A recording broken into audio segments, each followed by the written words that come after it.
네, 아까 우리 강창모 집사님께서 기도해 주신 것 중에 저와 관계된 기도 제목이 하나 있었는데 제가 원래 사택을 집을 얻게 되었어요. 그래서 얼마나 감사한지 모르겠습니다. 예배드리기 전에 내가 강창모 집사님한테 물어봤어요. 강 집사님은 올 한 해 가장 감사한 게 뭡니까? 했더니 강 집사님도 집을 얻게 된 게 감사한 거고 저도 집을 얻게 된 게 감사한 겁니다.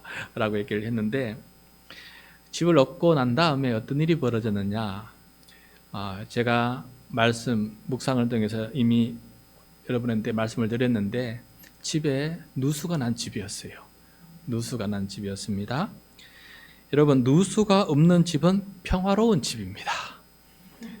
여러분, 누수가 없는 집은 평화로운 집이에요. 누수 때문에 3일간 옹수와 내능수 이 배관을 교체하는 공사를 했어요. 3일 동안 먼지와 함께 먹고 자고 했습니다. 지금도 온 천지에 먼지가 지금 있습니다. 그리고 이제부터는 누수로 젖어버린 장판 밑에 시멘트, 그 시멘트 밑에 한 15cm 정도가 모래와 자갈이 깔려져 있어요. 거기에 배관이 깔려져 있는데 크기가 다 물에 젖어 있어요. 이거를 다 말려야 됩니다. 그래서 지금 보일러를 열심히 떼고 있고 수시로 장판을 하면 딛겠다가 덮었다가 딛겠다가 덮었다가 이렇게 해야 됩니다. 말로는 배관공사 하신 사장님 말로는 한 6개월은 최소 해야 될 겁니다 하는데 자기도 이런 건 처음이래요. 그래서 나보고 좀 알려달래요. 언제 장판을 뜯겼는데도 물기가 없는지, 그 기간이 얼마나 오래 걸린지 자기들한테 좀 알려달래요. 그래서 그만큼 이런 건데 어떻게 될지 모르겠습니다. 지금 가장 많이 센 곳이 이제 예안이 방인데 예안이 방이 가장 쾌쾌한 냄새가 나요. 지금도 나서 아직 거기는 장판을 다 걷어놓고 물품을 다 밖으로 거실로 내가지고 예안이 지금 거실에서 지금 자고 있습니다. 거실도 장판을 다 걷었기 때문에 시멘트 위에다가 지금 지내고 있습니다. 그래서 지금 넣어주려 했는데 본인이 좀 더 마르면 그래 들어갈 때 가지고 아직은 밖에서 생활하고 있어요. 그래서 제가 깨달은 게 집에 누수가 없는 집은 평화로운 집이다. 그 평화를 누리고 산다라는 것을 다시 한번 깊이 깨닫게 되었습니다. 여러분 혹시 집에 누수 난 적 있습니까? 고개를 끄덕인 분이 3분이나 계신 거 보니까 누수 때문에 얼마나 힘들었는지 이해가 되실 겁니다. 이걸 하면서 제가 느낀 게 뭐냐면은 우리는 이런 걸 바라고 이거 주시면 참 내 마음에 평안이 넘치고 기뻐한다, 이렇게 우리가 보통 생각하고 있지 않습니까? 그런데 우리가 바라지 않는 것들이 일어나지 않는 것도 큰 복이다라는 것을 깨닫게 되었어요.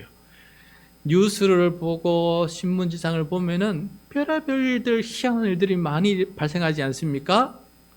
남의 일과 비교하면 안 되겠지만은 그런 일들이 일어나지 않는 것만 해도 이게 내가 얼마나 지금 평화롭게 그래도 살아가고 있느냐 하는 생각을 새삼스럽게 여러분 깨닫게 되었어요. 그래서 하나님께서 이것 주시 않으셔서 저는 불행합니다, 이렇게 불평할 수도 있겠지만은 하나님, 내가 이보다 더 불행하지 않도록 막아주시고 붙들어 주시고 함께해 주셔서 참 감사합니다 하는 그런 마음도 우리가 가지고 살아야 될 필요가 있겠다는 것을 이번 기회를 통해서 여러분 깨닫게 되었어요. 그래서 오늘 2025년 송년 마지막 주일 우리 추억의 영상도 함께 보았는데 한 해를 뒤돌아보면서 여러분 하나님께 받은 것만 감사하지 마시고 내가 원치 않은 것을 받지 않게 해주신 것도 하나님 감사합니다 라고 이렇게 기도할 수 있는 우리의 마음이 되었으면 좋겠다 하는 생각을 하게 됩니다.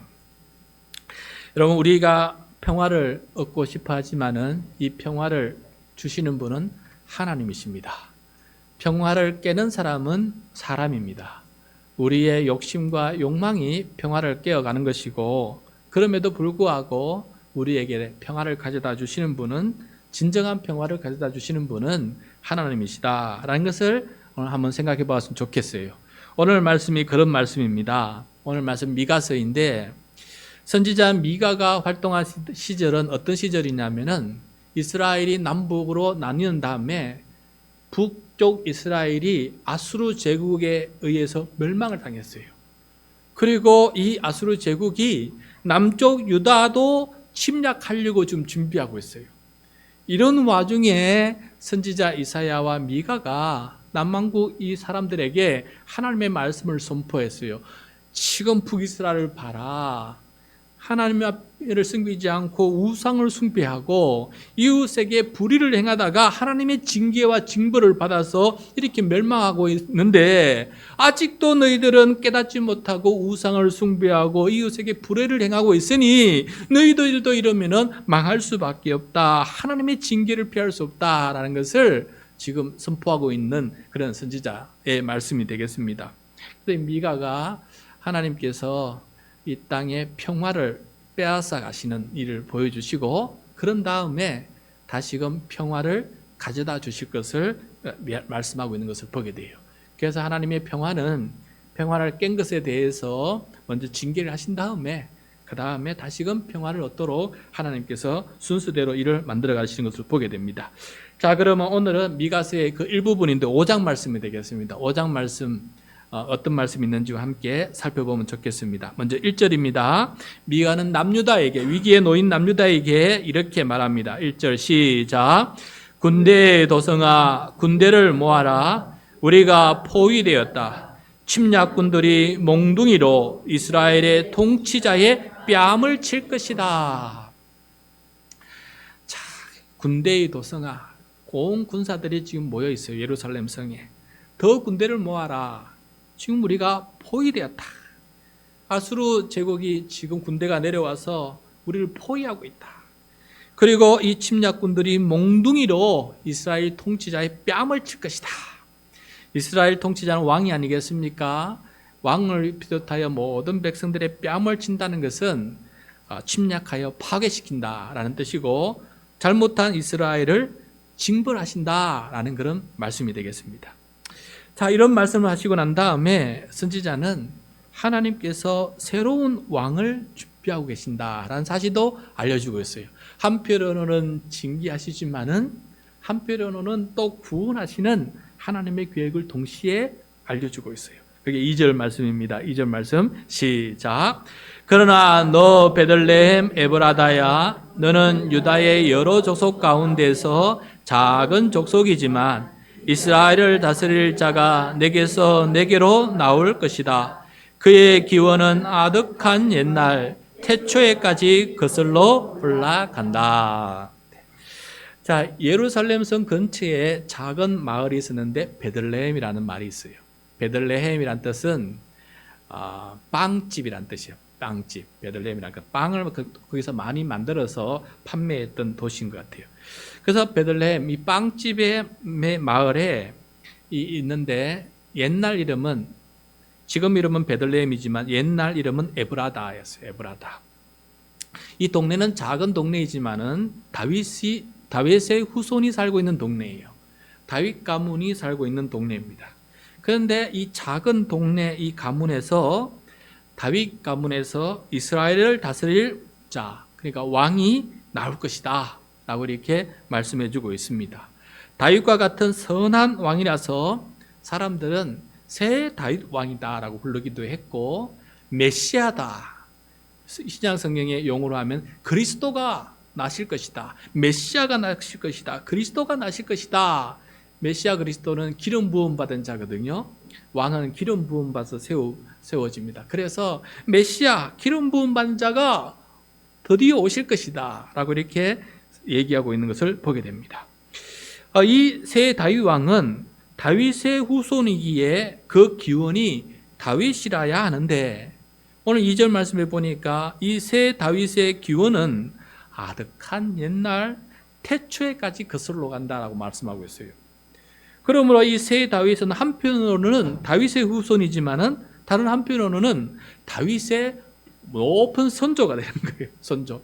어디까지 선조냐? 태초까지 올라가니까 아담도 초월해 버려요. 그러니까 신적인 존재다라는 것을 우리들에게 보여주고 있습니다. 이 새 다윗 왕은 비록 다윗의 가문의 혈통을 타고 태어나지만은 그 기원은 한편으로 그 기원은 하나님께 있다라는 것을 말씀해 주고 있습니다. 여러분, 우리 그리스도인 이 왕이 누구인지 아시지요? 네, 이 왕이 누구인지 아십니다. 지난 성탄절을 통해서 우리가 기념하고 축하했던 예수님이 바로 그 왕이다, 이 새 다윗 왕이다는 것을 우리는 잘 알고 있습니다. 그래서 다윗의 후손인 요셉과 마리아 가정에서 태어났고, 또 하나님의 아들로서 신적인 기원을 가지고 성령으로 잉태하여서 베들레헴에서 태어나신 우리 예수 그리스도, 유대인의 왕, 만왕의 왕이신 예수님의 탄생을 우리는 잘 알고 있습니다. 그래서 이 2절을 읽을 때마다 우리는 바로 예수님의 탄생을 알리는 그런 예언의 말씀이다라는 것을 알고 있지요. 예수님이 탄생했을 때 동방의 박사들이 왔습니다. 예루살렘에 도착해서 우리가 큰 별을 보고 따라왔는데 위대한 왕이 탄생할 것이다. 그 위대한 왕을 탄생할 것으로 찾아왔는데 그 왕이 어디에서 태어나느냐라면서 예루살렘 시민들에게 물었는 거예요. 그게 막 소문이 되고 난리가 돼가지고 헤롯 왕도, 그 당시 통치하는 왕도 깨닫게 되었어요. 왕이 놀랐습니다. 야, 내가 왕인데 새로운 왕이 태어난다고? 삽시간에 자기 왕자리를 빼앗길 위기 아닙니까? 그래서 유대인 그 선지자들에게 물었어요. 왕이 난다면 어디에서 날 거냐라고 물었더니 선지자들이 하는 말이, 제사장들이 하는 말이, 서기관들이 하는 말이 베들레헴입니다. 왜? 바로 오늘 말씀, 미가서 5장 2절 말씀 때문에 난다면 베들레헴에서 납니다. 그래서 나중에 헤롯 왕이 베들레헴에서 태어난 아기를 전부 다 살해해버리지 않습니까? 물론 예수님은 몰래 피했지만은 살해가 일어날 만큼 그만큼 예수님의 탄생은 이 베들레헴에서 태어난다는 사실을 이렇게 알려주고 있는 것을 보게 돼요. 그런데 예수님께서 태어나실 때까지 하나님의 백성은 원수들에게 억눌려 살아갈 수밖에 없다라고 말씀하고 있어요. 3절 말씀입니다. 3절 시작. 그러므로 주님께서는 해산하는 여인이 아이를 낳을 때까지 당신의 백성을 원수들에게 그대로 맡겨두실 것이다. 그 뒤에 그의 동포 사로잡혀 가 있던 남은 백성이 이스라엘 자손에게로 돌아올 것이다. 하나님은 자기 백성을 원수들에게 두신다라고 말씀하고 있어요.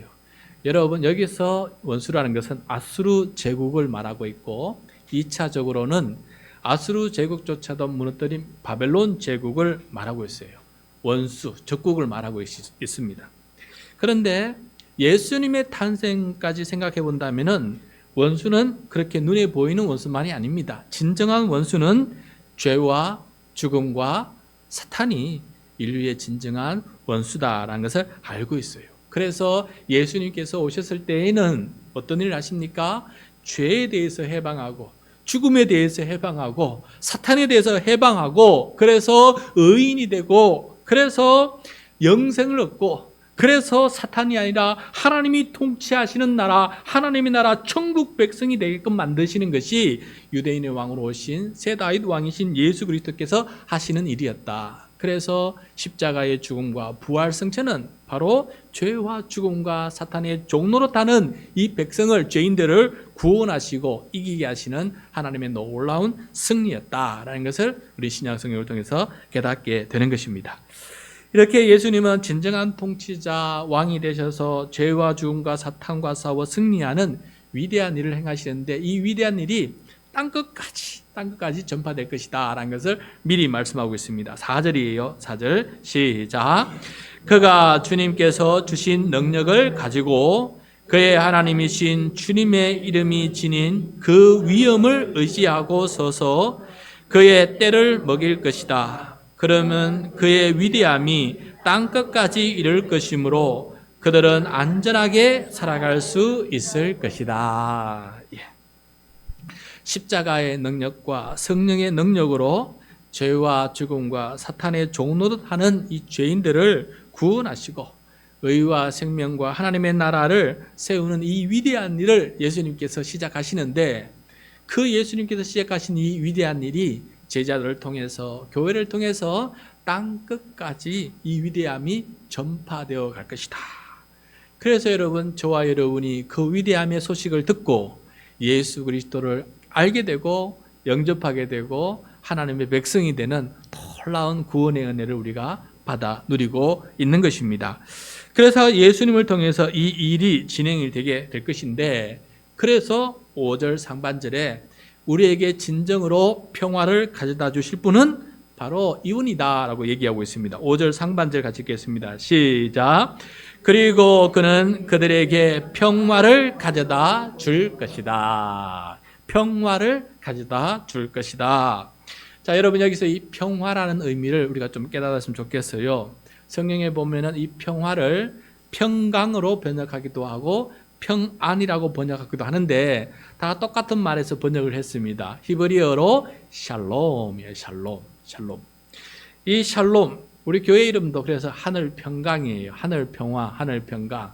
하나님의 평강이란 뜻이죠. 그래서 우리 교인들은 이 평강, 하나님께서 주시는 이 평강을 받아 누리는 교회가 되어야 된다라는 의미로 그 이름을 정하게 되었습니다. 여러분, 하나님의 평강, 하나님의 평화가 가득 넘치시는 삶이 되시기를 축복합니다. 네.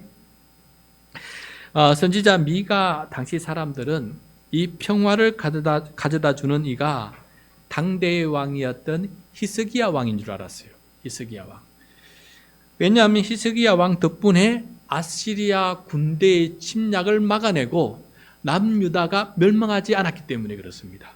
그게 바로 5절 하반절부터 6절 말씀인데 우리 같이 한번 읽도록 하겠습니다. 시작. 아시리아 사람이 우리 땅을 침략하여 우리의 방어막을 뚫고 들어올 때에 우리는 7 목자 8 장군들을 보내서 침략자들과 싸우게 할 것이다. 그들은 칼로 아시리아 땅을 정복하고 뺀 칼로 니므롯 땅을 황무지로 만들 것이다. 아시리아의 군대가 우리의 땅을 침략하여 우리의 국경선 너머로 들어올 때에 그가 우리를 아시리아 군대의 손에서 구원하여 낼 것이다. 자, 아시리아 군대가 침략해서 예루살렘 성을 포위했어요. 3년 동안 포위했습니다.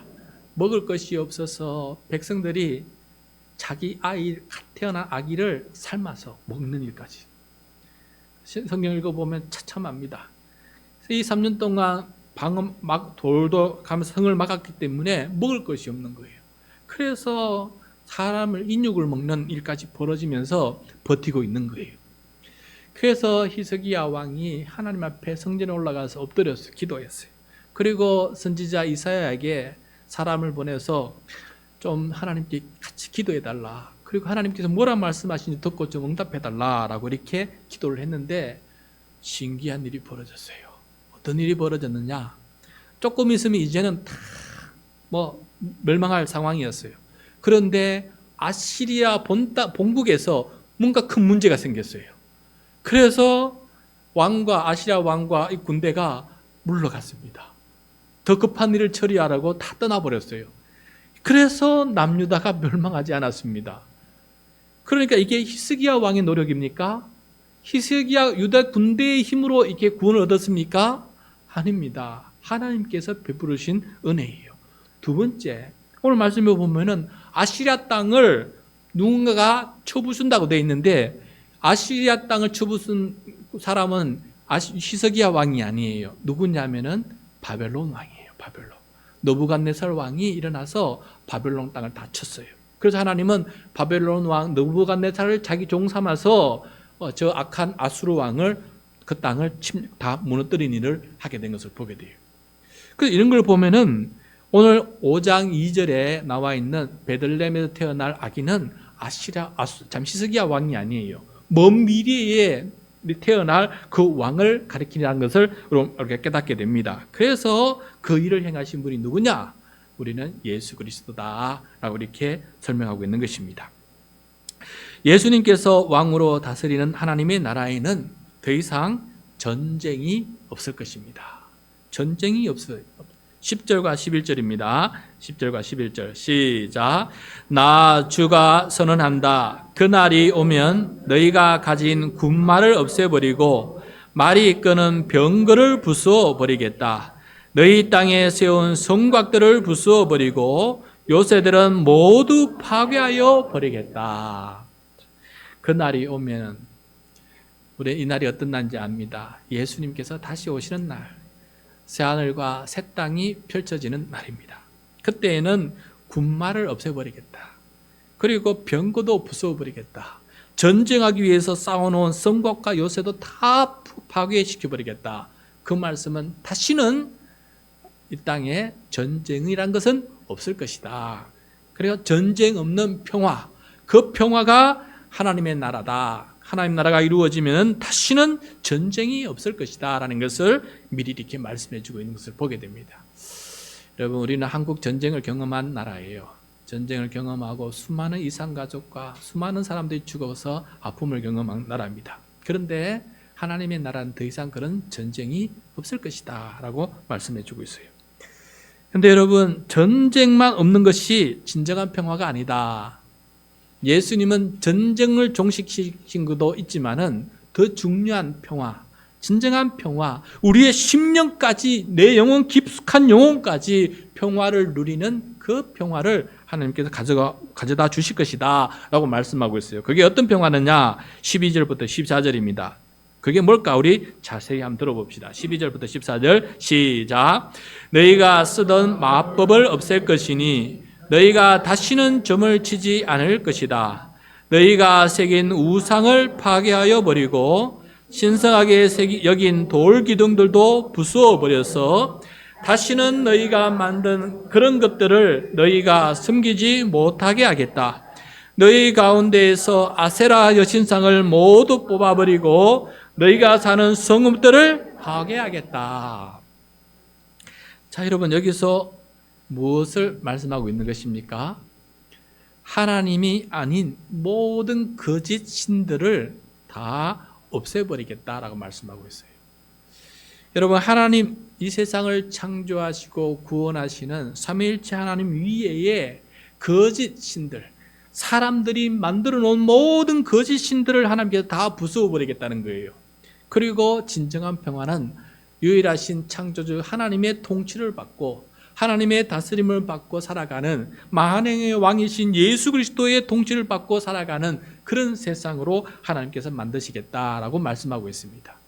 여러분, 우리는 마귀로 인해서 또 우리의 죽음과 죄에 대한 두려움 때문에 우리 수많은 우상을 섬기고 살아가요. 그리고 수많은 우상들을 만들어가요. 그리고 하나님을 잊어버려요. 눈에 보이는 우상만 신인 줄 알고 눈에 보이지 않는 하나님을 잊어버리고 살아가는 일이 벌어지게 됩니다. 그래서 우리의 영혼이 가라앉은 심령이 되어가고 있어요. 하나님을 잊어버린 모든 심령은 가라앉은 심령이 될 수밖에 없는 것입니다. 그래서 참 평안이 없어요. 우리의 마음속에.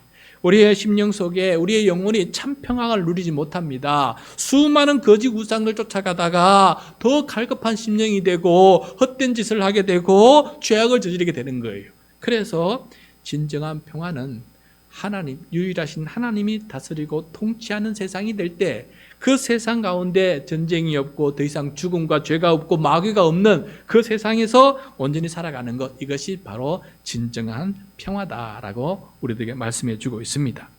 그러므로 여러분, 예수님께서 만드시는 이 나라는 세상 나라와 다르다는 것을 우리가 깨닫게 돼요. 새 다윗 왕이 오실 때에는 이 세상 나라를 뭔가 변화시키는 것이 아니고 온전히 하나님께서 통치하신 나라를 새롭게 만드신다는 것을 우리들에게 보여주고 있습니다. 그래서 우리는 그 나라를 꿈꾸며 살아가는 것이에요. 그 나라를 갈망하며 살아가는 것이에요. 우리가 만들 유토피아를 갈망하며 살아가는 것이 아닙니다. 우리나라도 선진국이 되어가고 있어요. 복지제도 좋아지고 있어요. 그게 우리가 이루고자 하는 나라가 아닙니다. 우리가 이루고자 하는 나라는 하나님께서 가지고 오시는 나라, 하나님의 나라가 이 땅에 이루어지는 것을 궁극적으로 갈망하는 거예요. 그러므로 인간 반세가 아닙니다. 하나님께 영광을 돌리는 그것을 바라보면서 우리가 살아가는 것이지요. 그럼에도 불구하고 전쟁을 일삼고 거짓 신들을 섬기고 진정한 이 평화를 깨뜨리는 죄인들에게는 하나님은 결코 참지 않겠다. 그들을 징벌하시겠다라고 말씀하고 있어요. 15절입니다. 15절 시작. 나에게 복종하지 않는 모든 민족에게 화가 나는 대로 분노를 참지 않고 보복하겠다.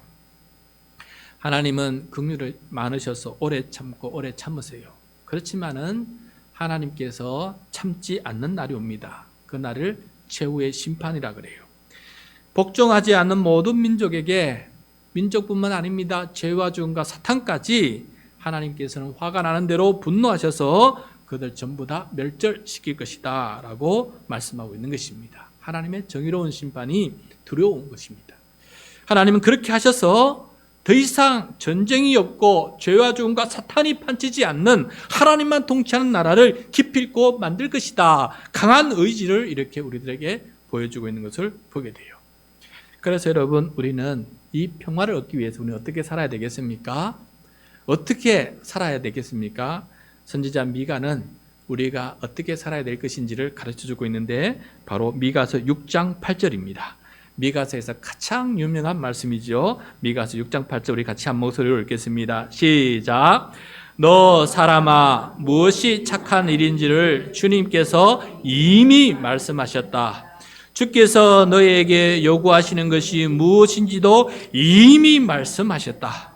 오로지 공의를 실천하며 인자를 사랑하며 겸손히 내 하나님과 함께 행하는 것이 아니냐. 이게 바로 미가가 백성들에게 외쳤던 말씀이에요. 또한 우리들에게도 주시는 말씀입니다. 여러분, 무엇이 착한 일인지 주님께서 이미 말씀하셨어요. 하나님 앞에 선한 것이 무엇인지, 악한 것이 아니라 선한 것이 무엇인지 이미 말씀하셨어요. 우리는 이미 들었습니다. 성경을 통해서 읽고 있었습니다. 이미 설교 예배 드릴 때마다 무엇인지 이미 들었어요. 그럼에도 불구하고 우리 귀는 경청하는 귀가 되지 않고 그것을 듣지 않는 귀가 되어서 우리가 행하지 않을 뿐이지 주님은 끊임없이 말씀하셨다는 거예요. 그래서 핑계댈 사람이 없다. 마지막 날에는 스바 여왕이 우리를 증언하겠다는 거 아닙니까? 스바 여왕은 올라와서 자기가 솔로몬에게 하나님의 말씀을 듣고 바로 하나님 믿는 사람이 되지 않았어요? 돌아가서 에티오피아를 하나님의 백성으로 만들지 않았습니까? 나라를 만들지 않았습니까? 그래서 아무리 듣고 들어도 반항하고 주님 언제 말했습니까? 라고 이렇게 불평하는 사람들 옆에 누가 선다고요? 스바의 여왕이 서서 말할 것이라는 거예요. 나는 한 번 듣고 내 나라를, 전체 나라를 하나님의 나라로 만들었다라고 증언할 것입니다. 그래서 우리는 한 번 들었다고 한 번밖에 말씀하지 않았습니까? 라고 핑계를 못 대게끔 하겠다는 거 아니겠습니까? 그래서 이미 말씀하셨어요. 우리는 너무 잘 알고 있습니다. 솔직히 3년 이상 교회 다니신 분은 설교라는 것이 색다른 게 없습니다. 똑같은 말씀이지만 오늘은 이 본문을 통해서 그 말씀을 하는 것이고 오늘은 또 이 본문을 통해서 그 말씀을 하시는 거예요. 그렇지만 그 말씀이 다 한 분 삼위일체 하나님을 잘 섬기는 사람이 되자는 게 결론이에요. 그래서 우리는 모른다가 핑계대지 못합니다. 그래서 오늘 선지자도 이미 말씀하셨지 않았느냐라고 대답하는 거예요. 그래서 공의는 하나님의 정의를 말해요. 하나님의 공의, 하나님의 정의, 다시 말해서 하나님의 의. 하나님의 의가 무엇입니까? 십계명 아니겠습니까? 십계명을 실천하는 것, 하나님의 말씀을 실천하는 거 아니겠습니까? 그 다음에 인자를 사랑하며. 여기 인자는 두 가지 의미가 있습니다. 그때는 인자를 사랑한다 했을 때는 사람을 뜻했지만은 우리 그리스도인들은 이 인자가 누구인지 알아요. 예수 그리스도입니다. 예수 그리스도. 나를 위해서 십자가에 달려 대신 죽으시고 나의 죄가 신 죽음을 대신 감당하신 예수 그리스도를 사랑하며 사는 것이에요. 나를 살려준 사람을 사랑하며 사는 거예요. 그 다음에 교만하지 않고, 겸손이죠. 겸손히. 교만하지 않고 겸손히 내 하나님과 함께 행하는 것이다. 하나님과 함께 동행하며 우상과 함께 동행하지 않고 나의 욕망이 내가 만들어낸 우상과 동행하지 않고 하나님과 함께 겸손히 동행하는 것. 이것이 바로 내 마음속에 진정한 평화를 누리는 길이다 라고 말씀해 주고 있습니다. 이 말씀을 다시 한번 상고하면서 우리의 마음속에, 우리의 심령 속에 천국이 이루어질 수 있기를 바랍니다. 하나님께서 내 삶의 주인이 되어서 살아가는 그런 삶이 이어지고 2025년도 그렇게 살지 못했다면 2020년 새해에는 오늘 이 말씀처럼 이미 말씀하신 이 말씀을 다시 한번 귀에 되새기면서 하나님께서 원하시는 삶을 살아가면서 내 심령 속에 진정한 평화가 이루어지고 그리고 예수님이 다시 오실 때는 우리 심령뿐만 아니라 온 세상에 하나님의 평화가 샬롬이 이루어지는 그 세상을 꿈꾸며 오늘도 살아갈 수 있는 우리 모두가 될 수 있기를 간절히 축복합니다. 네.